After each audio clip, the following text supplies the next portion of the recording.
여러분 안녕하세요. 강사 최유연입니다. 저번 시간에 제가 고객 만족 경영이라는 부분에 대해서 굉장히 하고 싶은 말이 많았었나 봐요. 그래서 그만큼 저희가 파트 5 같이 공부를 하면서 여러 가지 저도 생각할 부분이 많고 여러분도 생각할 부분이 좀 많았으면 좋겠다라는 생각을 모듈 C의 마지막 파트이기도 하고 그리고 SMAT의 마지막이기도 하잖아요. 저희가 SMAT A부터 B 그리고 C까지 각각의 세 단계를 이어오면서 여러분이 공부를 하기 전과 공부를 하고 난 후가 어떠한 차이가 있는지도 궁금하고 제 오프라인 수업이면 굉장히 여러분과 많은 얘기를 좀 나누면서 진행을 해봤을 텐데 참 안타까움이 있습니다. 하지만 마지막까지 최선을 다해서 여러분과 함께 시간을 좀 보내보도록 하겠습니다. 오늘 15강 파트 5의 두 번째 시간인데요. 저번 시간에 고객 만족을 단순히 만족에서 그치지 않고 우리가 경영의 한 철학으로 가지고 오겠다. 경영의 한 이념으로 가지고 오겠다. 그것이 어떤 개념인지, 왜 중요한지, 그리고 어떠한 원칙이 있는지까지 공부를 해봤습니다. 그래서 다음 중 답이 좀 나와 있네요. 다음 중 고객 만족 경영에 대한 설명으로 가장 적절한 것이, 그래서 여러분 1번부터 4번까지 읽지 마시고요. 먼저 답부터 보겠습니다. 고객 만족도를 정량적으로 파악하고 객관적으로 판단하여 이를 제고하기 위한 경영 노력 그 자체를 말한다. 자, 제가 고객 만족 경영을 설명을 드릴 때 그렇게 말씀을 드렸을 겁니다.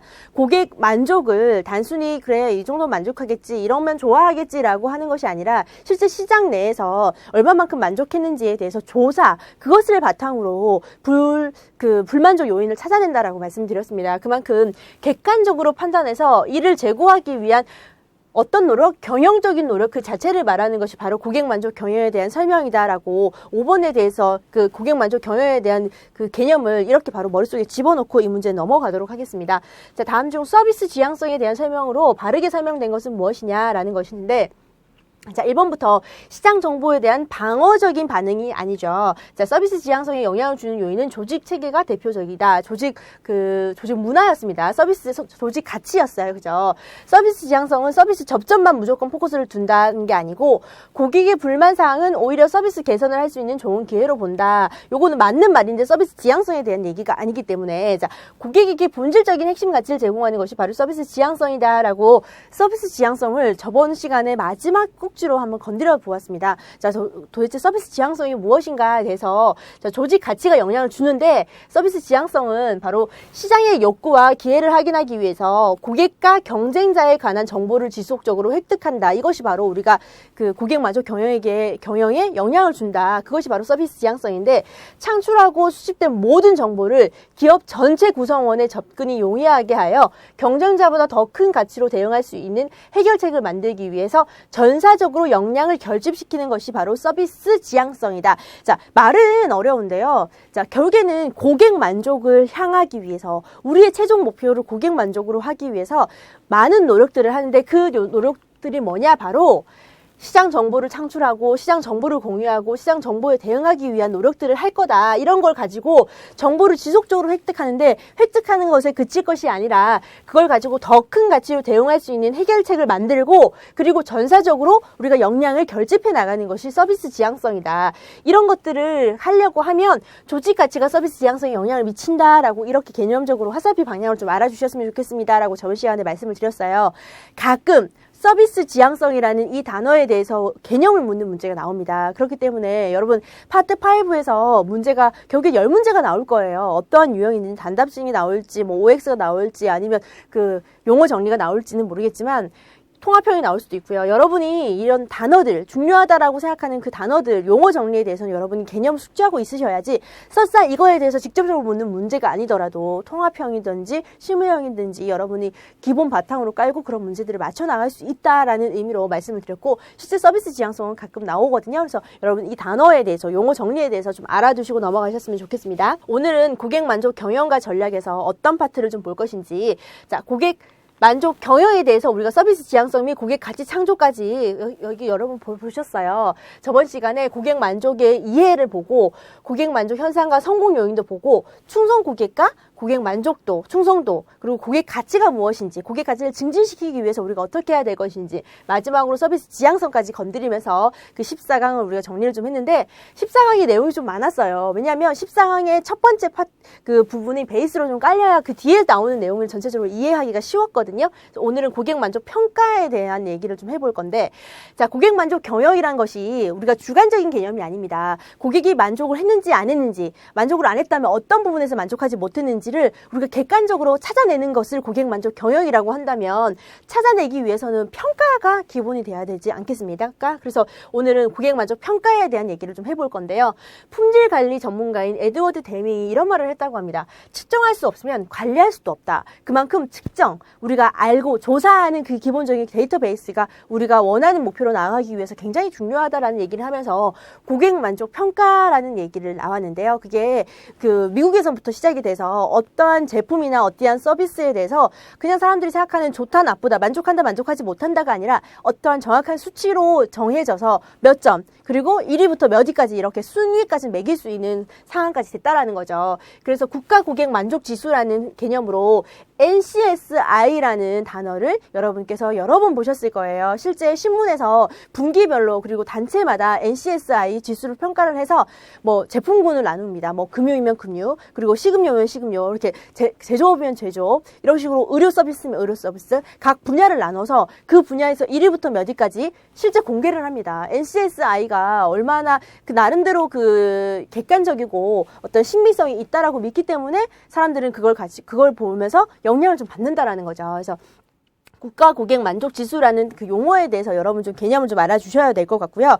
그 NCSI는 우리 SMS를 주관하는 업체이기도 하죠. 한국생산성본부에서 실제 미국 미시간 대학 경영대학원이 이랑 같이 조인해서 만든 개념으로 국가 고객 만족 지수라는 것이 있고, 실제 지금은 한국생산성본부 말고 다른 능률협회나 다른 기관에서 역시 그 국가 고객 만족 지수에 대한 평가를 진행을 하고 있다라고 생각을 하시면 됩니다.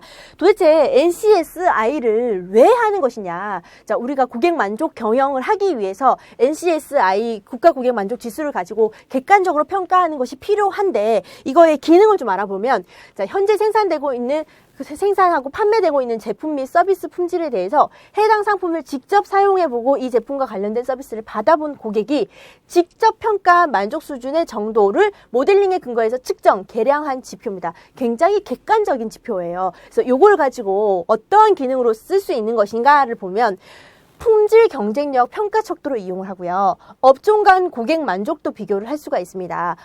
우리나라 사람들이 금융에는 굉장히 만족을 하는데 의료 서비스에는 만족이 굉장히 떨어지네? 그럼 우리가 의료 서비스 부분에서 더 만족시킬 수 있도록 노력을 해야겠구나. 이렇게 업종별로도 고객 만족도 비교가 되고요. 고객 만족 향상을 위한 전략을 수립할 수도 있고, 고객 만족 향상을 통한 미래 변화를 전망할 수도 있습니다. 자, 고객들이 만족하고 고객들이 관심이 쏠린다는 것이 그 기업, 그 분야가 앞으로 더 발전 가능성이 훨씬 더 크다라고 생각을 할 수도 있잖아요. 그래서 미래의 변화를 전망할 수도 있고요. 소비자 구매 의사 결정을 지원하는 그런 기능까지 가지고 있습니다. 그래서 여기서 여러분이 아셔야 되는 것이 NCSI의 개념이 무엇인지, 왜 NCSI를 이렇게 측정을 하는 건지, 그 측정을 해서 어떤 기능을 가지고 어떻게 쓸 수 있는지까지 여러분 좀 알아주셨으면 좋겠고, 고객 만족의 모델과 변수라는 부분이 여러분 표로 나와 있는데요.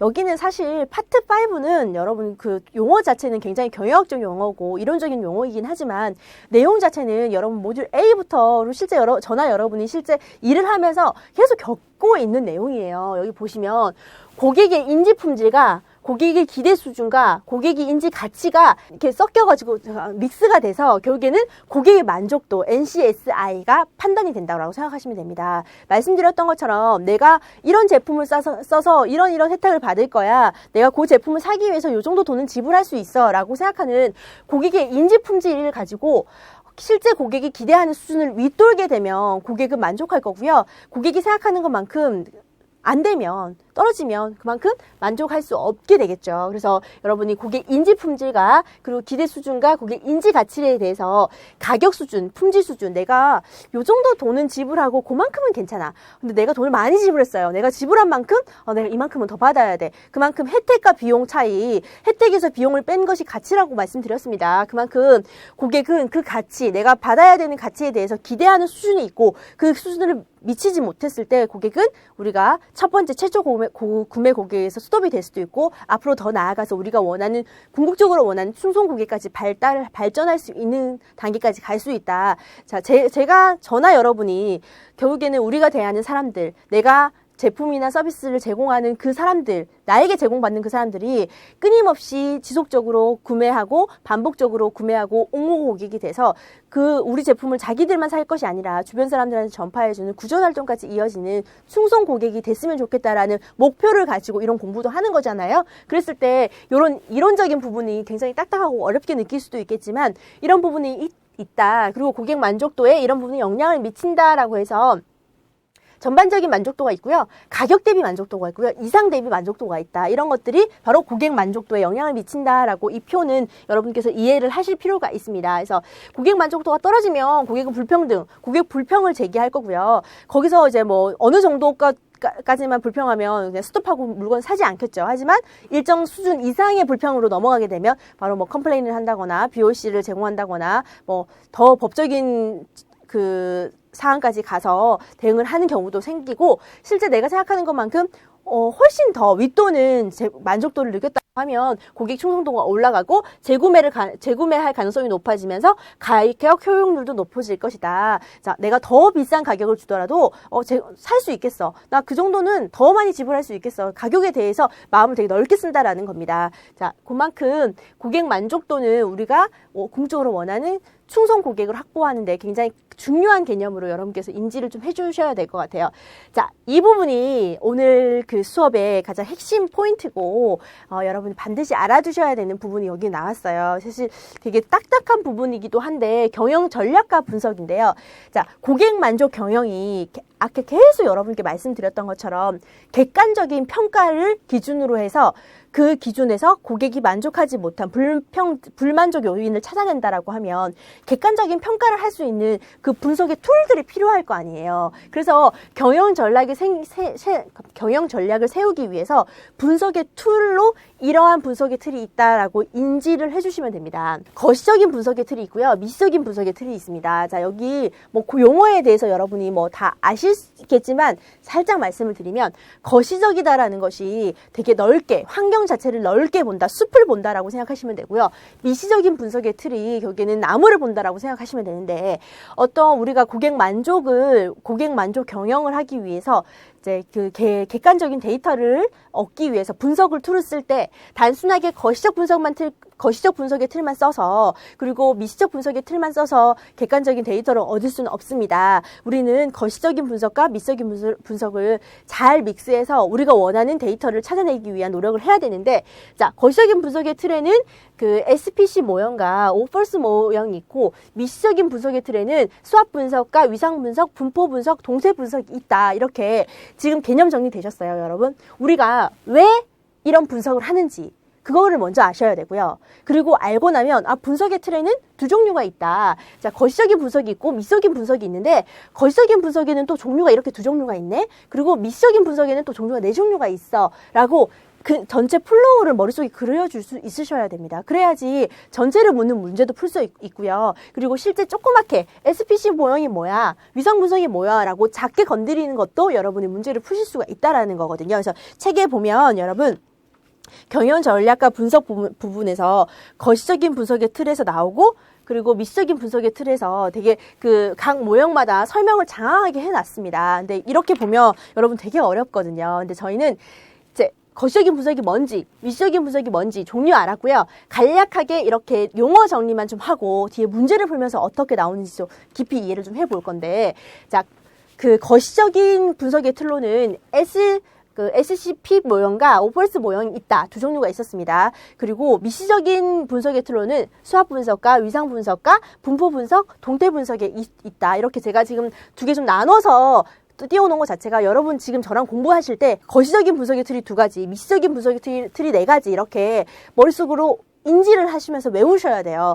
밖에 나와서 복습하면서 외워야지 하면 또 안 되거든요. 그만큼 거시적인 것은 2가지, 미시적인 것은 4가지. 2가지는 뭐냐? SPC 모형이고 오폴스 모형이다. 자, 그러면 SCP, 제가 계속 SPC라고 하죠. 죄송합니다. SCP 모형은 무엇이냐? 자, 산업 내 경쟁을 저해하는 요인을 찾아내서 정부가 이 요인을 제거하고 산업 내 경쟁을 유도하는 정책을 펼 수 있도록 도와주는데 목적을 두고 개발한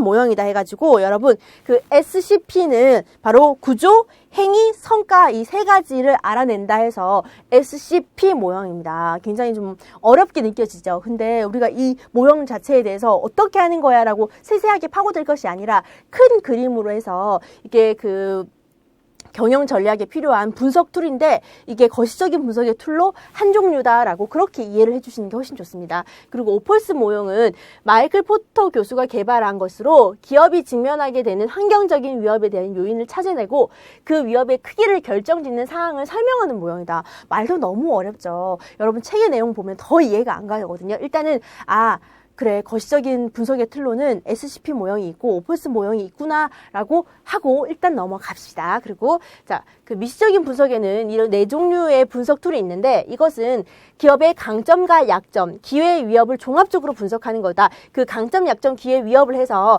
이 앞 글자만 따서 우리가 수압 분석이라고 하거든요. 자, 수압 분석은 기업에만 하는 것이 아니라 실제 자기한테도 해봐도 돼요. 나의 강점과 약점은 뭔지, 지금 나의 기회는 뭔지, 나에게 위협 요소는 뭔지. 그래서 경영학적으로 수압 분석은 굉장히 자주 사용하는 분석이고요. 위상 분석은 위상이라는 것이 그 사람의 위상이 뭐야? 그 회사의 위상이 뭐야? 하면서 위상은 그 위치, 포지셔닝이라고 생각을 하시면 되거든요. 분석과 조사 대상이 되는 중요한 요인들에 대해서 기업이나 서비스, 비즈니스가 다른 기업이나 다른 서비스와 비교해서 상대적으로 우리가 가지고 있는 좋은 점이 다른 기업이 가지고 있지 않은 상대적으로 어떠한 위상을 차지하는지 어느 영역에 존재하고 있는지 살펴보는 분석이다. 자, 굉장히 자기의 이런 그 의미들을 잘 표현하는 이름으로 만들어놨어요. 위상 분석, 포지셔닝은 자, 포지션 분석이다 해서 어떤 위상을 차지하는지 어떤 영역에 존재하는지 살펴보는 것이다 라고 해서 위상 분석을 이 정도로 이해하고 일단 넘어가시면 됩니다. 자, 분포 분석은 기업이 현재 수행하고 있는 경영 과제나 미래에 수행할 과제들이 전체적으로 어떻게 분포되어 있는지 살펴보는 분석으로 프로파일 분석이라고 한다. 자, 여러분이 이거를 저희가 경영학적으로 공부를 사실 깊이 하려고 하면 분석 하나 가지고 진짜 몇 시간을 한번 해보고 이해하고 해야 되는데 저희가 그럴 수는 없는 상황이기 때문에 큰 그림으로 이 수압 분석이 어디에 소속되어 있는지, 거시적인지 미시적인지, 그리고 이것은 뭐 마이클 포터 교수가 그 개발한 것인지 아니면 강점, 약점, 기회, 위협을 각각의 분석 툴이 나타내고자 하는 정확한 용어들만 여러분들 숙지를 해놓고 찾아내실 수 있을 정도만 숙지해 주시면 됩니다. 자, 마지막으로 동태 분석은 볼 건데요. 시간의 흐름, 동태 분석 이렇게 하자는 거거든요. 시간의 흐름을 하나의 축으로 설정하고 분석 대상이 되는 요인의 상태가 시간의 흐름에 따라 어떻게 변하는지 살펴보는 분석이다라고 해서 굉장히 이 부분 때문에 여러분 파트 5 공부하는 제가 오프라인에서 같이 수업을 하면 선생님 저는 이 부분 정말 어려워요. 너무 모르겠어요. 생소해요 라고 생각하는 친구들이 굉장히 많습니다. 저 역시 경영학을 전공으로 한 사람은 아니기 때문에 공부를 하고 책을 본다고 하지만 이게 그 SCP 모형이 구체적으로 막 깊이 들어가면 어렵거든요. 이제 우리가 일단 궁극적인 목적, 시험 패스를 위해서 이 정도는 우리가 찝고 알고 넘어가야 된다라고 생각을 하시면 경영 전략과 분석 부분을 좀 읽어보시면 될 것 같습니다. 그래서 분포 분석, 동태 분석까지 좀 보시면 되고요. 자, 경쟁 우위 전략이라고 그 책에 한 꼭지로 좀 나와 있는데 이것도 이 단어 자체를 좀 아셔야 될 것 같아요. 그래서 경쟁에서 살아남기 위해서 자, 여러분 기업이 얼마나 치열하게 이제 그 경쟁에서 살아남기 위해서 노력을 하는지 그 시장에서는 다른 기업들이랑 경쟁해서 어떻게 우리가 다른 경쟁 기업들과 차별화된 무언가를 갖기 위해 가질 수 있는지에 대해서 끊임없이 연구를 하거든요. 그래서 어떻게 할 것인가, 어떻게 하면 경쟁에 살아남을 수 있을 것인가를 전략을 수립하고요. 그 전략을 이제 그 새로운 컨셉을 도출하기 위해서 계속 노력을 한다라고 생각을 하시면 되거든요.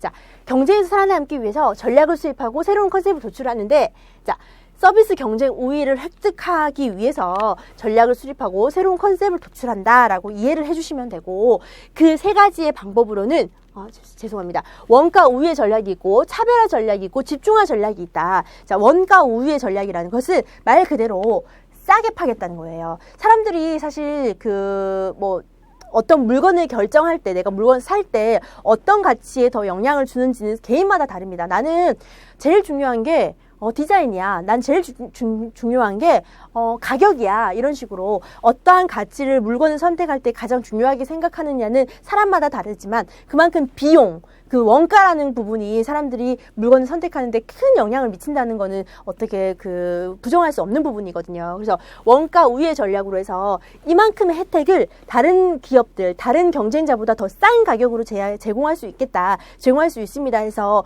원가 우위의 전략을 써서 우리가 어떻게? 서비스 경쟁 우위를 획득하겠다라고 하는 전략을 쓸 수가 있고요. 두 번째는 차별화 전략인데요. 자, 나는 다른 경쟁자들이 제공하지 않는 차별된 어떠한 것들을 전략을 수립해서 차별화된 컨셉을 가지고 뭔가 제공할 수 있습니다라고 해서 우리가 서비스 경쟁 우위를 획득할 수도 있고요. 또 집중화 전략이라고 해서 우리는 여러 가지를 건드리지 않겠습니다. 어떠한 한 포인트에서 그만큼만 가지고 집중을 해서 고객들에게 서비스와 제품을 제공하겠습니다 해서 그거를 결론적으로 우리는 서비스 경쟁 우위를 획득하겠다라는 그런 의미로 경쟁 우위 전략에 원가 우위 전략, 차별화 전략, 집중화 전략이라는 부분이 나와 있습니다. 그래서 그 경쟁 우위 전략이라는 이 단어 자체에서 여러분 생소하시면 안 됩니다.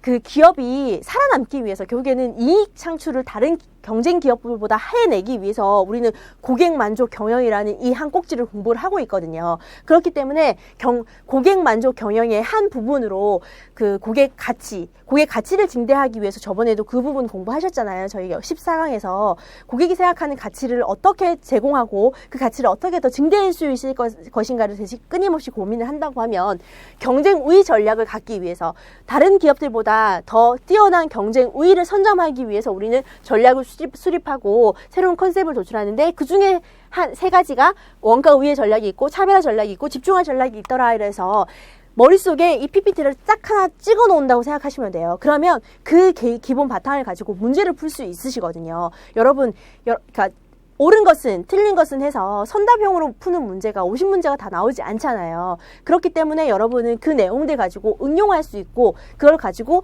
통합형과 실무형 문제를 풀어낼 수 있는 힘을 기르셔야 되는 거거든요. 문제를 좀 풀어보도록 하겠습니다. 제가 여기서는 거시적인 분석 툴과 미시적인 분석 툴에 대해서 그 앞에는 개념 정리만 하고 넘어왔었는데, 문제가 이런 식으로 나옵니다. 자, 거시적 환경 분석에 대한 설명으로 옳은 것은 이렇게 나오는데, 거시적인 것이라는 것이 제가 숲을 본다, 크게 본다라고 생각을 하고 보도록 하겠습니다. 이 기술적인 변화와 사회문화적 환경, 정치적 및 경제적 환경, 법적 환경 등을 분석한다. 자, 2번 기업을 직접적으로 타격을 입히지 않은 매우 광범위한 환경을 분석한다. 거시적 환경 요인들은 마케팅 전략으로 충분히 컨트롤할 수 있다.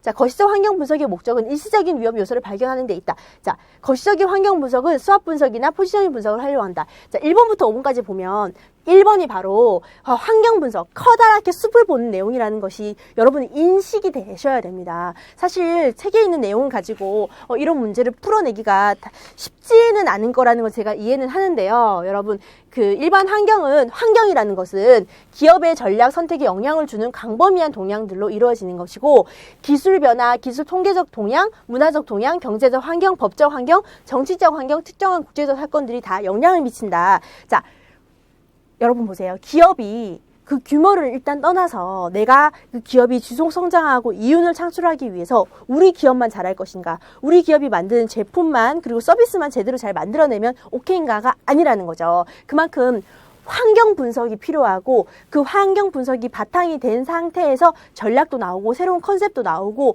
그리고 고객 만족 경영도 이루어질 수 있다라는 그런 개념으로 볼 때, 이런 일반적인 환경은 그 기업의 전략 선택에 굉장히 영향을 많이 준다라는 그런 의미로 우리 다시 한번 보도록 하겠습니다. 거시적 환경 분석은 기술적인 변화, 사회문화적 환경, 정치적 및 경제적 환경, 법적 상황 등을 분석한다라고 이해해 주시면 될 것 같습니다. 자, 여기서 거시적 환경 분석은 수학 분석이나 포지셔닝 분석을 활용한다. 이거 딱 보자마자 수압 분석이나 포지션 분석은 선생님이 계속 얘기했던 미적인 분석 툴이지, 자, 5번 절대 아니야 라고 아셔야 되는 거예요. 이렇게 분석 툴이 나왔을 때는, 분석 툴은 제가 말씀드렸습니다. 거시적인 분석 툴 2가지, 미시적인 분석 툴 4가지 계속 보여드렸어요. 그 부분은 계속 공부를 좀 하셔야 됩니다. 자, 그래서 거시적인 분석의 툴로 우리가 2가지를 얘기를 했습니다. SCP 모형과 오폴스 모형인데, 다시 한번 보도록 할게요. SCP 모형은 구조, 행위, 성과 모델인데, 왜? 이 분석을 왜 하는 건데? 이 분석 툴로 우리가 도대체 알고자 하는 것이 뭔데? 산업 내 경쟁을 저해하는 요인을 찾아낼 거예요. 자, 산업에서 경쟁을 저해하는 요인을 찾아내서 정부가 이 요인을 제거하고 산업 내 경쟁을 유도하는 정책을 펼 수 있도록 도와주는데 목적을 두고 개발한 그 분석 툴이다. 이제 조금 이해가 가세요? 지금 2번째, 3번째 제가 읽고 있는데, SCP가 구조, 행위, 성과를 알아내는 거다. 왜 알아내는 것이냐? 산업 내에서 경쟁을 저해하는 요인을 찾아낼 건데, 이걸 찾아내서 우리는 산업 내 경쟁을 유도하고 정책을 펼 수 있도록 도와주는 데 목적을 두고 SCP라는 거시적인 분석 툴을 개발해냈다라고 이해하시면 됩니다. 그리고 오폴스 모형은 마이클 포터 교수가 개발한, 자, 여기서 다른 모형들은 어떠한 그 이름이나 단체가 나오지 않았는데, 오폴스 모형은 마이클 포터 교수가 개발한이라고 그 교수 이름이 나와 있죠. 그렇게 인지를 좀 해주시면 되고요. 기업이 직면하게 되는 환경적인 위협에 대한 요인을 찾아내고 그 위협이 크기를 결정짓는 상황을 설명하는 모형이다라고 해서, 그 SCP 모형이나 오폴스 모형 모두 어떠한 큰 환경에서 환경적인 요인이 우리 기업에 어떤 영향을 미칠 것인지 크게 숲을 보는 그런 분석 툴이라고 생각을 하시면 됩니다. 자, 넘어가겠습니다. 자, 다음은 거시적인 분석 방법인 오폴스 모형에 대한 특징과 설명으로 틀린 것은, 우리 오폴스 모형 방금 개념 정리밖에 안 하고 넘어왔는데 1번부터 5번까지 한번 보시면서 이제 이해를 좀 해보게 됐습니다. 자, 산업 내 경쟁자의 가격이나 기술 면에서 경쟁을 유발시킨다. 자, 2번 오폴스 분석은 비즈니스 투자에 대한 의사결정을 돕는다. 오폴스 모형 얘기하면서 이런 얘기는 안 한 것 같은데 일단 좀 넘어가겠습니다. 자, 틈새 시장과 같은 작은 규모의 시장은 오폴스 분석 요령의 요소에 해당되지 않는다. 요것도 우리가 들은 적이 없는 것 같아요. 그죠?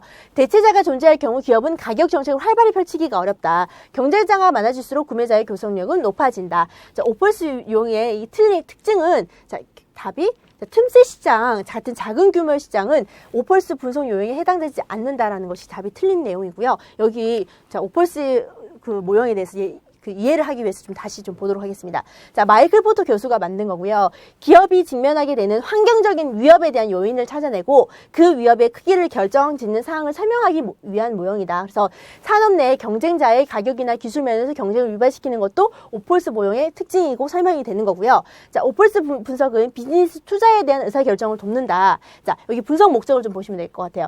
서비스 비즈니스 투자에 대한 의사결정과 전략적 대응 방안을 마련하기 위해서 우리는 거시적인 그 분석 툴인 오폴스 모형을 쓴다라고 생각을 하시면 되고요.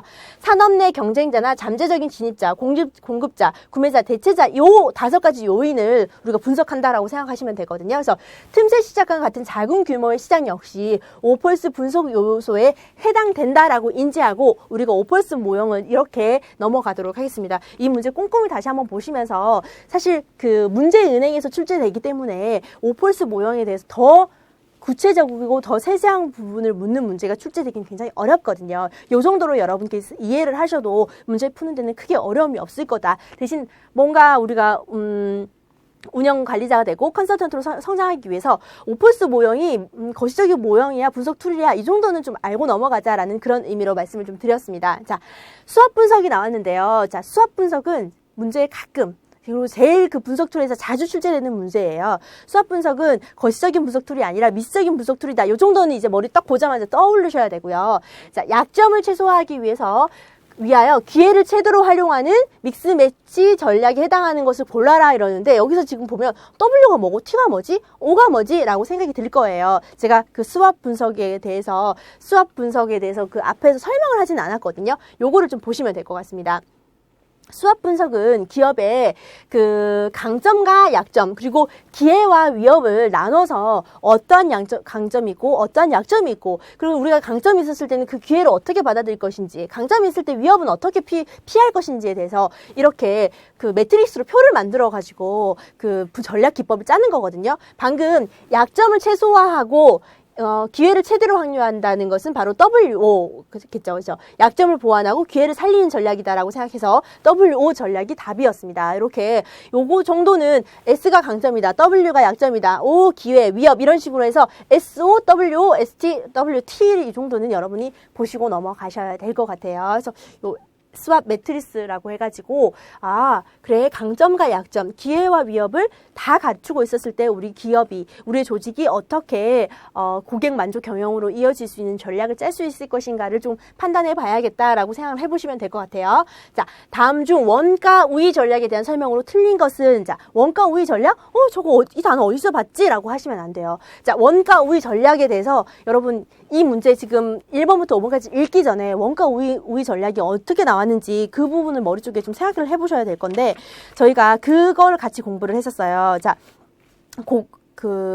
기업이 어떤 다른 경쟁자들보다 어떤 우위를 점하고 어떤 다른 그 시장에서 다른 경쟁자들보다 좀 더 높은 위치를 차지하기 위해서 전략들을 쓰는데, 전략 수립을 하고 그리고 새로운 컨셉들을 발견해내는 노력을 한다. 그랬을 때 전략이 세 가지가 있다. 원가 우위 전략이 있고요. 그리고 차별화 전략이 있고요. 집중화 전략이 있다. 이 세 가지 전략을 제가 말씀을 드렸습니다. 그 중에서 원가 우위 전략에 대한 설명으로 틀린 것을 1번부터 5번까지 보고 골라보도록 하겠습니다. 자, 원가 우위 전략은 특정 산업 내에서 원가 우위를 달성하려는 전략이다. 자, 이번 원가 면에서 유리한 위치를 점하기 위해서는 원가 인하 노력이 지속되어야 한다. 자, 3번 관리비 동제 등 원가 절감 노력 또한 원가 우위 전략 실행 방안 중에 하나이다. 4번 원가 우위 기업은 구매자의 압력에 용이하게 대처할 수 있다. 5번 원가 우위 기업은 공급자에 대한 교섭력이 약해질 수 있다. 자, 1번부터 4번까지